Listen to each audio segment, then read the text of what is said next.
Hello, good morning, all. It's so happy to meet you guys again with a different topic altogether. Yesterday, on 8th of January 2019, I have attended the session Managerial Excellence and I got certified, successfully completed.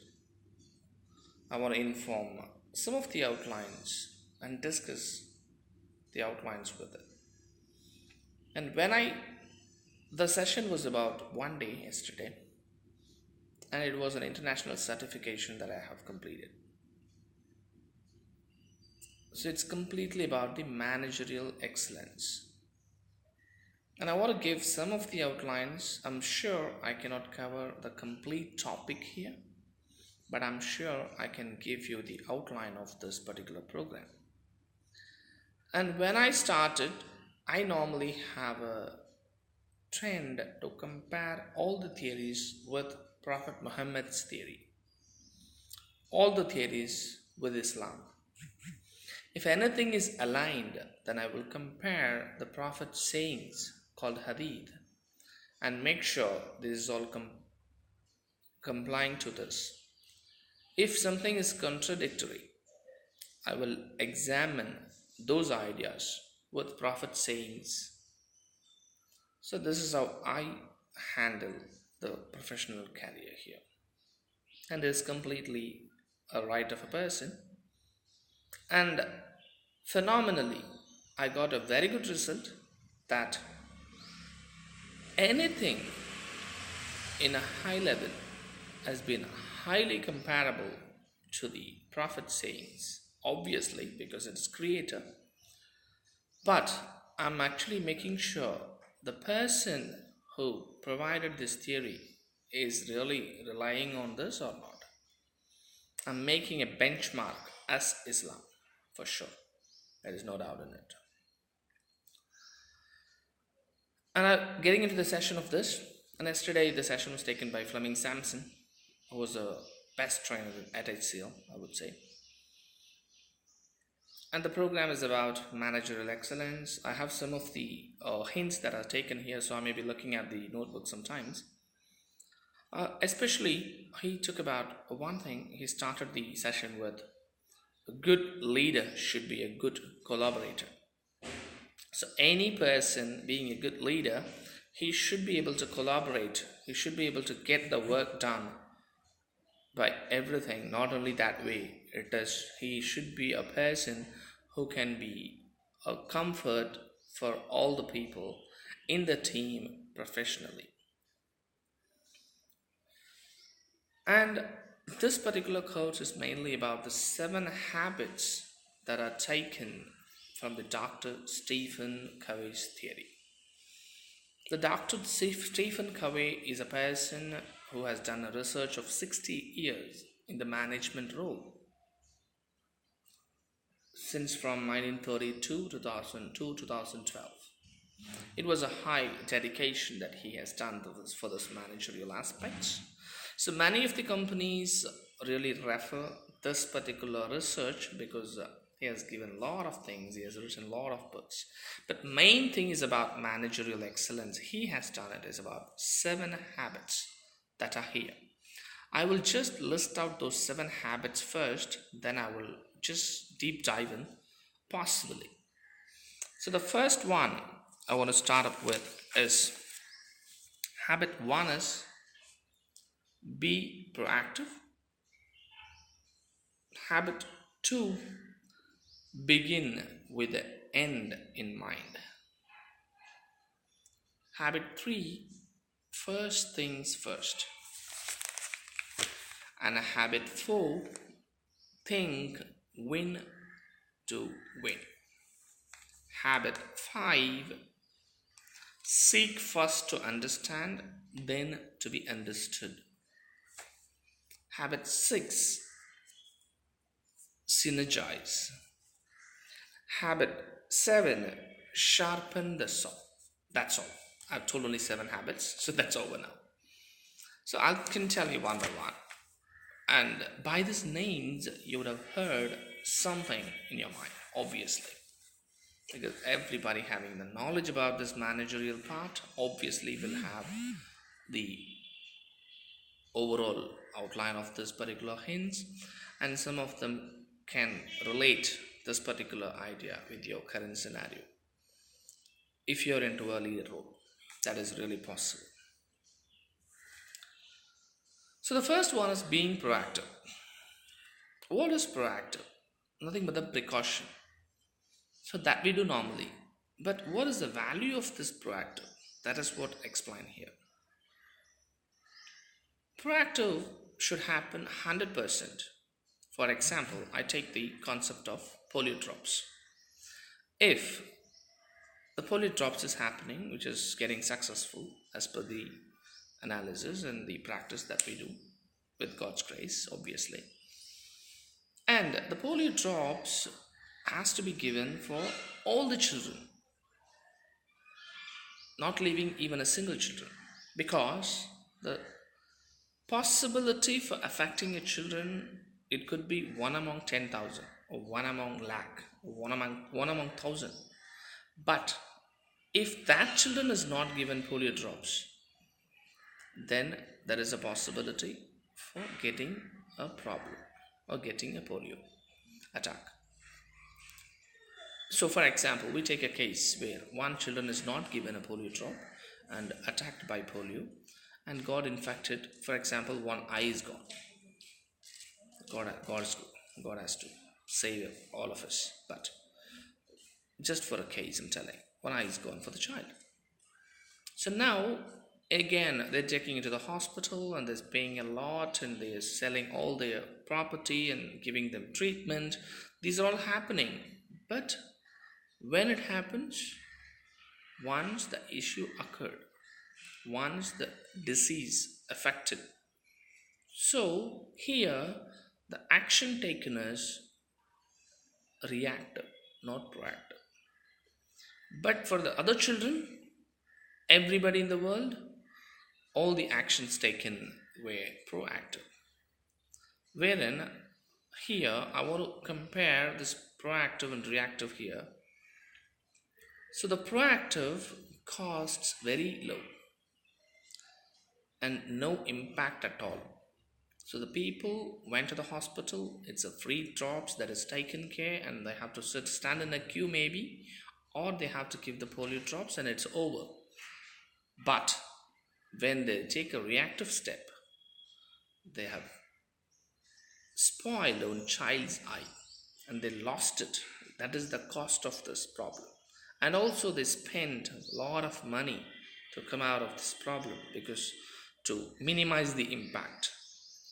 So this is how the difference between the proactive and reactive. This is my example, obviously not the Dr. T. Stephen's Covey, but it's how we can explain. So this is same thing applies in the steps also in IT infrastructure, for example. In case of network security, we have a lot of threats coming into the ITP cloud or IT industry. So if we have a firewall upgraded with a current version, then obviously all the threats can be bypassed, all the threats can be overcome. But in case if you're not upgrading a version for a week due to some issue, due to some delay, due to some approval process, due to some cost related problem, what would be the consequences? Think. So it will migrate, it will get into the system, spoil the files, backup is not taken, a lot of problems. What is the cost? The whole system is down because of 1 week delay in the upgrade. So being proactive costs very less. Being proactive doesn't have any impact. Being proactive is very easy, but being reactive costs a lot of impact. We cannot even account the impact here because it's going to be phenomenal impact which may be there. All right, getting into short again. Second habit, begin with end in mind, vision. So, how do you begin with an end in mind? When you start the work, you should think about the target of that and work towards it, not only thinking about the track. You have to work towards the target. For example, a person is thinking of starting a business and he started, but without any plan, without any hard work, without any commitment, without any analysis. Obviously, there is a higher possibility he may end up in a failure. If a person started a business with a lot of analysis, with a lot of hard work, with a continuous commitment, he will get success. That we have seen many places. So this is the best example for this. Begin with an end in mind and work towards it. Okay. The habit 3 is getting into this. First things first. So as you know, it's always a Q concept. FIFO, we call it as. Anything which comes first has to be taken care first. So there's some of the hints of focus, integrity, discipline, priorities, all these items. And going for the fourth one, think win-win. Here, the manager has to think in such a way like there are three things in life. One is being dependent, that is, you're depending on someone and getting help. Another one is independence. You're not highly independent, you're not dependent on anyone. You have your own ideas and you have taken over. There is a third word called interdependence. That is what here is. So here it applies both in professional and personal life. What is interdependence? So the interdependence comes in here very clearly that in a company you are a manager getting your work done from the peer, your subordinate. Doesn't mean he doesn't know anything than you or you don't know anything about him. Some of the work you may get it from him, or the help you get it from the peer or the subordinate. And some of the work that you help the subordinate, in some cases, either technical or process or approval related, anything could be. So, even if you come to your personal life, there are a lot of divorces, a lot of problems happening only because only wife has to wash the clothes. Only wife have to take care of the children. Only wife will have to do this cleaning. Wife is responsible for locking all the doors. This is completely wrong. Wherein one particular day you can also take responsibility. But nowadays it's not the case. Obviously it may be in a reverse order. It may be the husband who is taking care of all of this and wife may not be, but I'm not sure. Anyone who is not taking care, anyone who is not actually doing it, have to understand that this is not only their duty, it's also mine. It's also, I'm here in this. I'm getting help out of her. So I have to do something here. Even I have to take care of some of the work. I have to take a less her load of work. So this is how win-to-win works out. And if you have this ideology with your managerial, then you'll become an effective manager. These are the 3 items, almost 4 items I've discussed. So there are 2 different things. There is a private victory and public victory.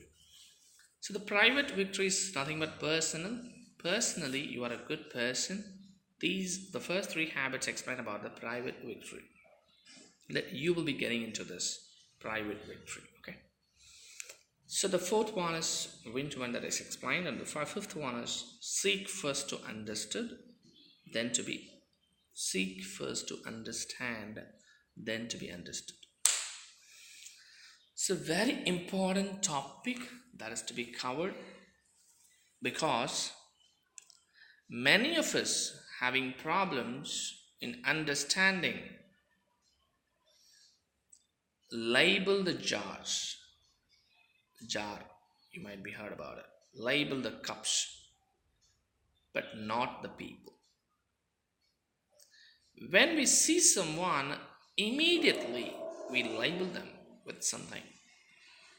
That is called predefined idea. We are very good in that. Everybody having a good knowledge, PhD degree in that, labeling others. If I see a person with torn shirt and not clean, he may be not having a good perfume.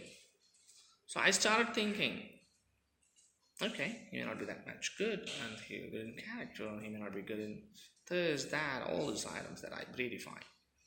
If I see a person wearing Pierre the England shirt and Woodland shoes and with branded items, and I think that this person, okay, he could be a master, he could be knowing everything, a lot of things that we label the person. That is actually not the fact, because labeling the people is not at all correct. So the same applies to your team. So in your team, you may have a lot of people, you may have a different perception. That's we call it as perception. So if you don't have a perception immediately without knowing or without getting to know about it, analyze, then okay, this person is good, this person having difficulties and challenges in these areas which I have to correct. These are the plans that you should have when you think of a person. Don't label anyone here. So as I already told you, I compare all these items in Islam. So one thing I compared is prioritize, as per Prophet saying, I'm saying, prioritize others' needs. That is important here, because that gives all the value to this in a managerial role. Another one is one important thing, that being helped and help others, and that includes humility and humanity. What is humanity in Islam? In Islam, there is no other book it is said like this. In Islam, it is said like, if you save one innocent, it's equal that you have saved the whole humanity. If you kill one innocent, it's equal to killing the whole humanity. So you have to be very careful when you deal with people. This is very clearly said in Islam. So in Quran Sharif it said, it's the overall meaning about it. So saving a human is equal to saving the whole humanity. No one will say this. No book has told us, no authentic book has told us now so far, because it's Creator's book, obviously, because we believe as a Muslim. But what is the case of others? That's what I'm telling again. So saving a innocent is equal to saving the whole humanity, but killing a human, not human, innocent, is equal to killing the whole humanity. What is humanity? Whole universe, whole people, set of everybody. That's a humanity. So you're not supposed to kill, or you don't have any right on any innocent to touch them. Try to save them. You have the credit of saving the whole humanity. So see the word, see the structure, which explains this is the word of God. It's the word of His Allah subhanahu wa ta'ala. And coming back to the topic, that is habit 6 is synergize. So that's mainly creativity, cooperation, diversity, humility. So mainly it's about being humble too, and being humble and being more innovative. You have to be cooperative. As I already told you, good leader should be a good collaborator. These are the items, and As normally people say, never take the success to mind and never take the failure to heart. So once you take the success to mind, you'll not be able to succeed again. You'll not be able to go better than that. But once you take it to the heart, you will say, yes, you still have miles to go. So likewise, the failure should not be in the heart, because heart will keep it for a long time and it will think a lot about it. So please don't think about the failure enough. Don't take the failure to the heart. So this is a slogan that we normally use it. That's really meaningful. And moving on to the last one, it's sharpening the saw. As per the quote of what is sharpening the saw? Like I say, we sharpen the knife for all this. So as per Abraham Lincoln, he quoted that if he's given 3 hours to cut the tree, he would spend 2 hours to sharpen the saw,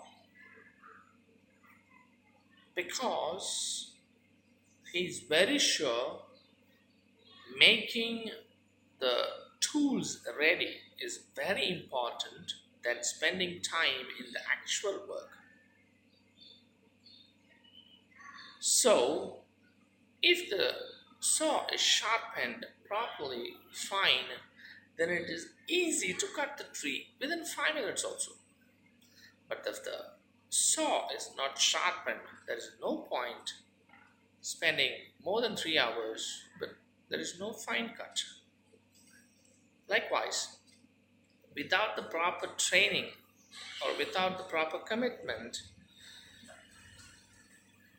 if you start anything, it may not be highly successful and it will not be a prompt response. So it will take a long way to go.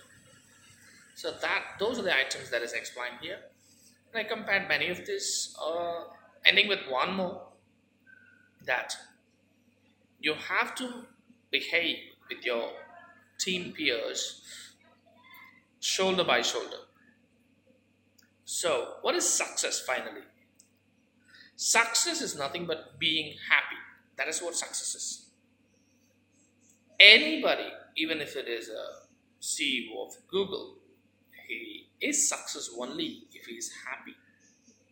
If he is still not happy, then he is still not successful in his life throughout. Because there are two main things, professional and personal life in our things. So that we should have a work balance. We should balance our work and we should prioritize obviously family, because we are in the career, we are at work only to enhance the family, right? So obviously have to prioritize and spend more time with family. That is not happening nowadays. Much more time, because I have a lot of other topics to talk later, but it's getting a long time because this video is getting much larger. But still, because these are the main points that I want to cover, I want to end up one more thing, that in Islam it's very clearly said in Prophet saying, the overall meaning is, God, Allah subhanahu wa ta'ala will behave with you in such a way that you behave with others in the world. Do you understand? I'll repeat. Allah subhanahu wa ta'ala will behave with you, probably in hereafter,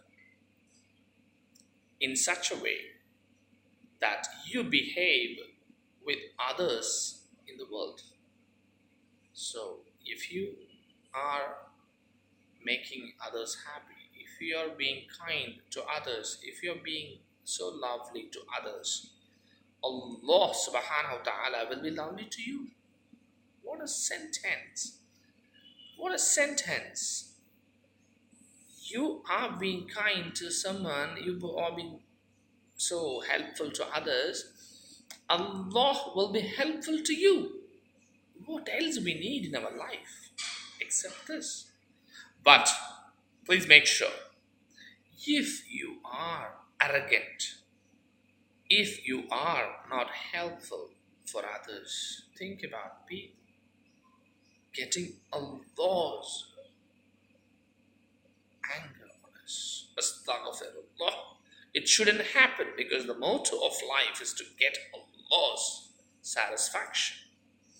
So, ending with this, the whole managerial excellence was really open, and the Dr. Stephen Covey's theory is highly phenomenal, and it is complying to the actual benchmark Islam. Thank you all for watching. Let's meet again with a different video.